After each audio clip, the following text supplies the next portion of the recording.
Y'all, I have had a super busy day. I have barely sat down at all today. I know it's a miracle. It's a miracle. I've got to get this on here the way it's supposed to go, and I need to snip that lace out of the way. I'm making this heart pillow.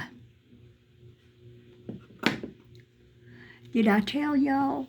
I think I might have told you somebody bought the green Christmas cat that I made. Yep, I got $20 for it.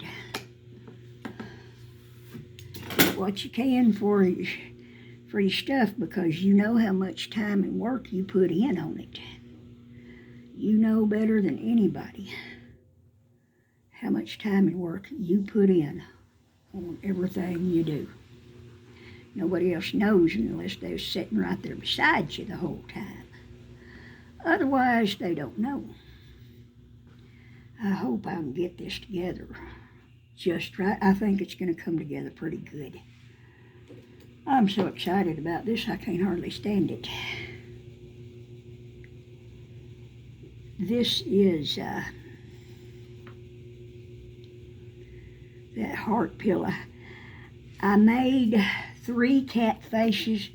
One of them I decided I didn't want to put on here. So there's 2 cat faces, and I thought, well, I got to put something down toward the bottom to balance out the picture, or it'll look odd, look weird. So I thought about it.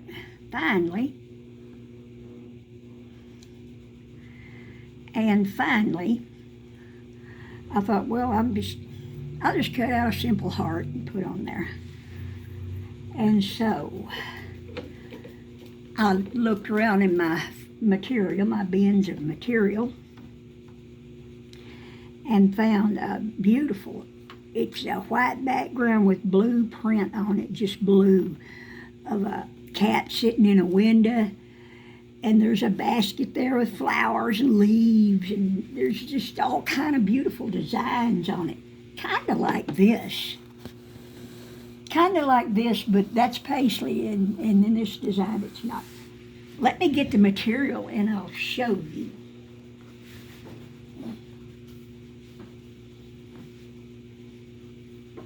See? I have to undo it to show you. Looky here. It's a design and it has cats on it. You see that cat?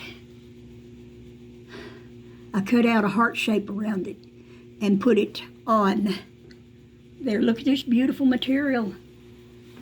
It's some I've had for quite a while. I get some at flea markets and garage sales. Sometimes people gives me old material that they don't want, and there's a few pieces I've bought, and then a few pieces that I got from the discount being there in the store.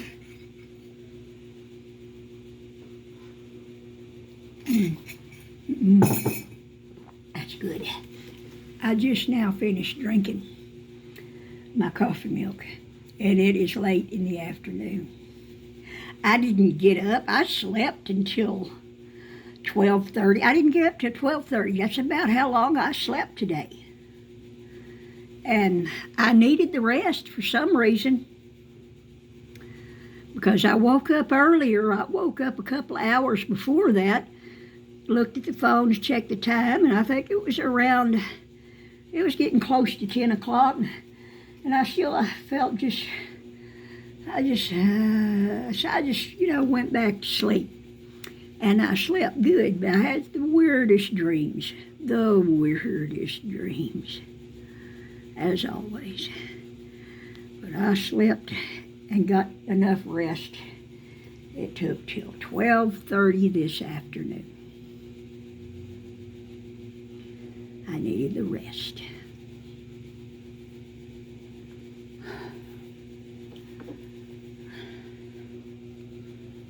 I needed the rest. Yeah, I pushed myself today. I haven't sat down and rested much at all, just a few minutes at a time, about 3 different times. So altogether, I might have sat in the chair and rested for about almost an hour, maybe an hour, even that. Maybe 45 minutes or less today, as I have been on the ball with working on this and doing laundry. As soon as I got up this morning, I had to pee, of course. And then I got my coffee milk and came right in here, right straight in here. I did not sit in my chair in the living room. I walked straight back in here and got busy on this. And I'm glad I made myself do it. Didn't feel like doing it. I wanted to be lazy today, but it's too boring to be lazy all the time. So I've been doing this.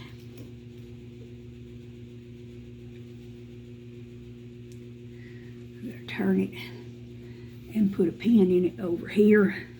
I got to make sure it's all covered good, and it is. I just like to check, double check, because it's too easy to make mistakes. So I try to do the best I can. I still make mistakes. But, you know, who says it has to be perfect? Who says that handmade things have to be perfect? They're not meant to be stamped out of a machine, homemade things. And I put too much pressure on myself, and I think everybody does that to themselves. Everybody that has a hobby, they put pressure on themselves. I think most people do, I think. Not all. Some people are real easygoing. But a lot of people, especially us women, we put pressure on ourselves to do things perfect. Perfect. Perfect. And it don't have to be perfect. Why do we do that? We're so hard on ourselves. And we're not like that with each other. We don't look at each other's stuff and say, oh, you messed up right there. Oh, look at that. Oh, we don't do that. Well, to us, it looks pretty. And we love seeing each other's handmade stuff.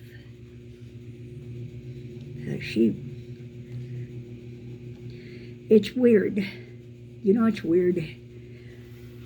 It's because I know I've mentioned my childhood a million times. But it's because of my dysfunctional childhood and all the traumas we went through that I feel like all my life I felt like I'm not good enough. And whatever I do, I have to do it perfect. Or it's just no dang good. And I don't feel that way about other people, just myself. And I think it's because I grew up feeling unworthy. I think that's what it is. I grew up feeling like a nothing, a nobody, and unworthy of anything, any kind of real happiness. Just get along through life as best you can. You know, just best you can, and be glad for that.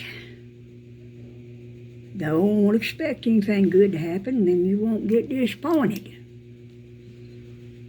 You know, and you know, that's how I had to think. I didn't like it, but that's how I thought, because I didn't know any different. I didn't know any different. I was just an innocent kid. And you know, I think this is the first time I've ever defended myself like that. I've kind of halfway thought about it before, but to really think about that, it's the first time I've really defended myself. Defended when I was a little kid, because I was just a dumb kid. It wasn't my fault. An innocent, dumb kid. And I didn't deserve all of the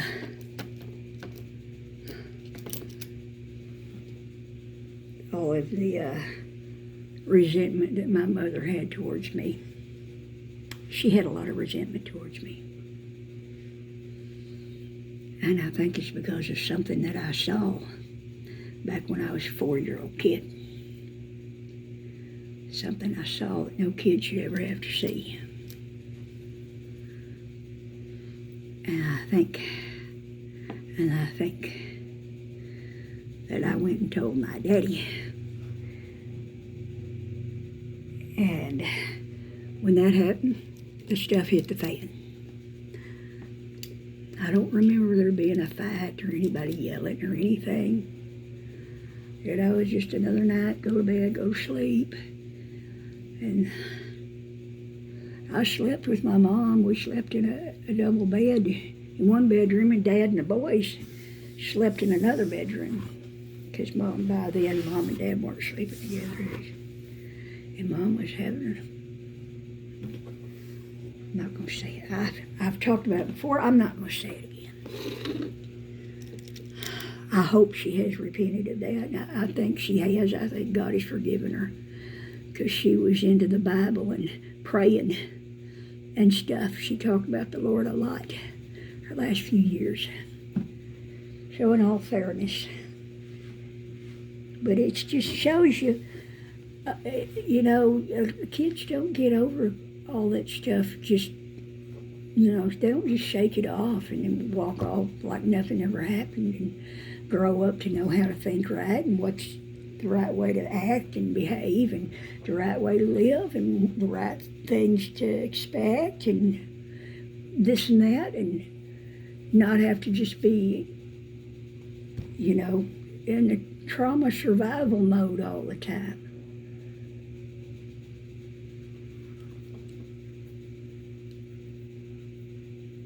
It has taken me, I'm 63 years old and I'm still dealing with it.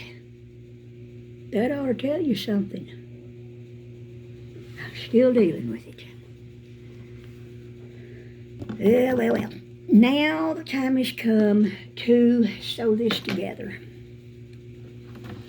So, here's the big time. The big time. See, I got my pins in it. Got my pins in it. And you can see where I sewed the cat heads on it. You can see where I pinned it, put that heart deal on there. Well, I am fixing to sew it together now. I gotta flip it over this way. It's getting dark. I'm gonna have to turn the lights on. I need better lights in here. I need a lamp. I'm gonna have to get me a lamp to put right here on this table. And I need another one in the living room because there just ain't enough light in here in these rooms. There's big windows here and there, but for some reason it's still dark in here. Especially when you're trying to do something, it's dark in this house. So, anyway, I'm gonna have to get some more light bulbs. I told my husband, we gotta get some more light bulbs. We've got to. And change some bulbs out that have expired or burn out. Because we desperately need more lights in this house. I don't mean maybe. We need to be able to see.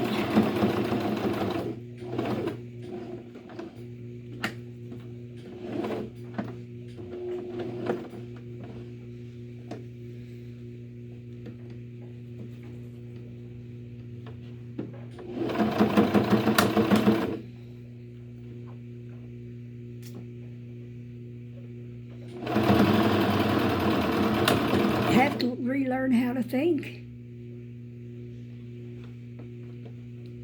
See, when you grow up in a trauma survival mode, you learn to think in survival mode. You learn not to trust people. You learn to be suspicious. And you're afraid to ever get close to anybody because then they'll hurt you. So every time I'd get a friend, even if I really liked that friend, once I started liking them a lot, I just started ignoring them, and they thought I was just turned stuck up. They didn't know what else to think, and I didn't know how to explain to them. Didn't know at all. I was just afraid, and I didn't know how to talk about my feelings. We never talked about our feelings growing up. I never learned how to talk about things. And that's not something we're just born knowing. We have to learn, like everything else, how to talk, how to communicate.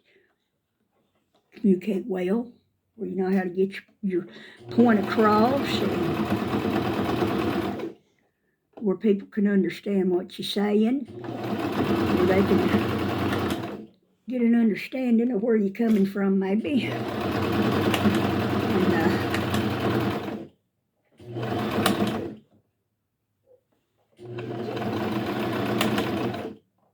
all my life, I just wanted my mom to love me.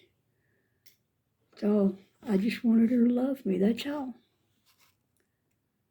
And I tried to earn it. I tried to earn her love.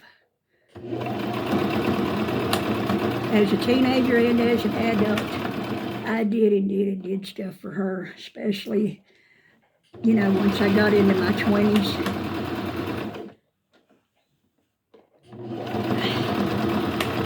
And I would go and spend time with her. I'd go and visit, and she never asked how long I was going to stay, and I never said, well, I think I'm only going to stay. She says, no, I just show up.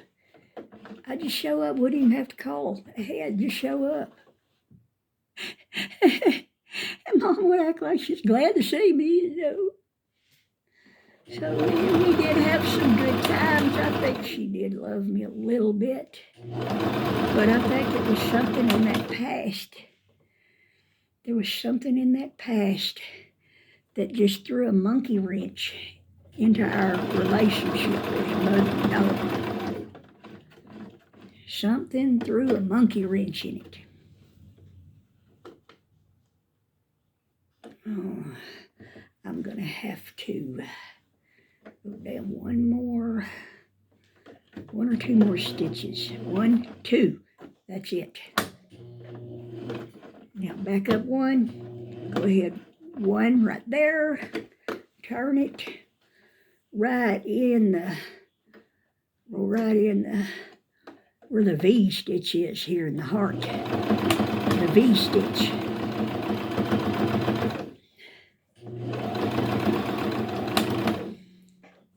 I'm back stitching a lot on this, so hopefully I won't have to, re-sew the seams. Hopefully it'll have a good, strong hold. A good, strong hold. Oh, we're not there yet. Hey, let me get that pin out. It's in the way. Dang. I think I went too far over right there. Yes, I did. I went too far over. It's hard to keep it just exactly right. It's hard.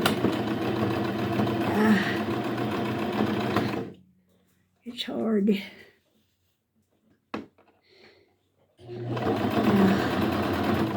Get on there.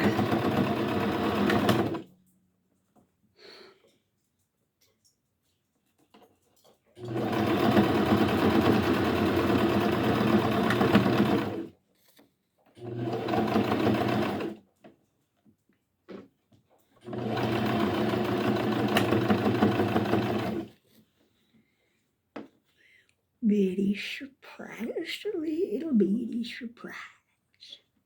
You might or you might not like it, I don't know. I'm sure one of you will anyway. It's something that is likable. Where's that line? Is that the line? Oh God, I have to be careful to stop right at that line. There it is. I did it. Whoo.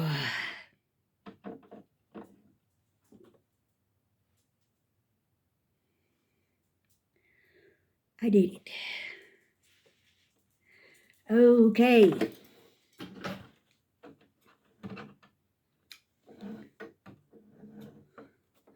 I just caught myself thinking about being a perfectionist.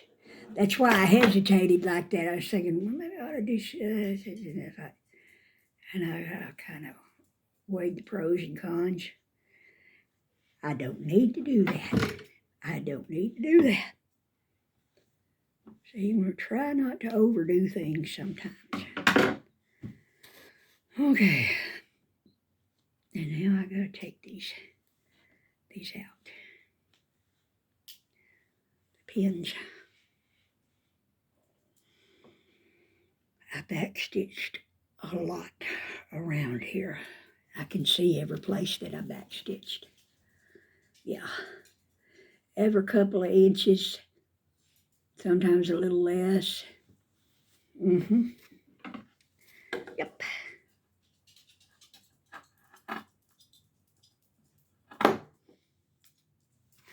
And that's where you snip that right there.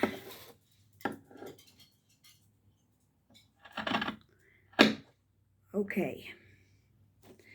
It's going to be small, but I don't want to have a big long scar showing where I've had to sew it together, you know, because it will make a big long scar. It will. Might as well turn the light off on that machine. Oh, this is going to take a long time to do. I've got to notch it out all the way around, so when I turn it inside out, it'll turn out nicely. And it's a lot of work doing all this notching.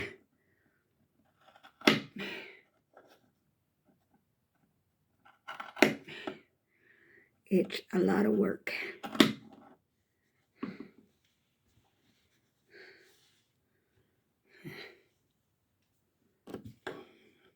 The dryer stopped. I need to go check on something. I've just been jumping up and down all day with the laundry, and I fed the cats, and let's see, what else did I do? I went in there and talked to my husband when he came home. Came in here, I sewed on this. I've been busy at it all day.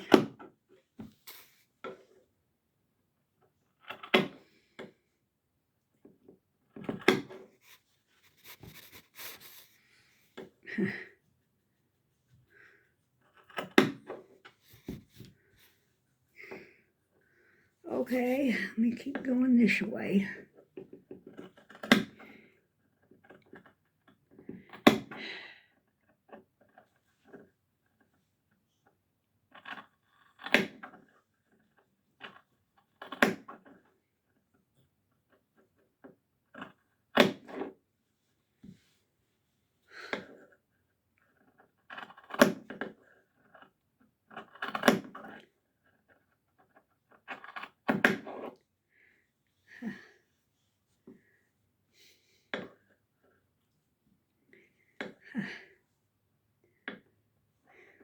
I'm glad you're doing okay. I'm glad you are. I'm glad you are.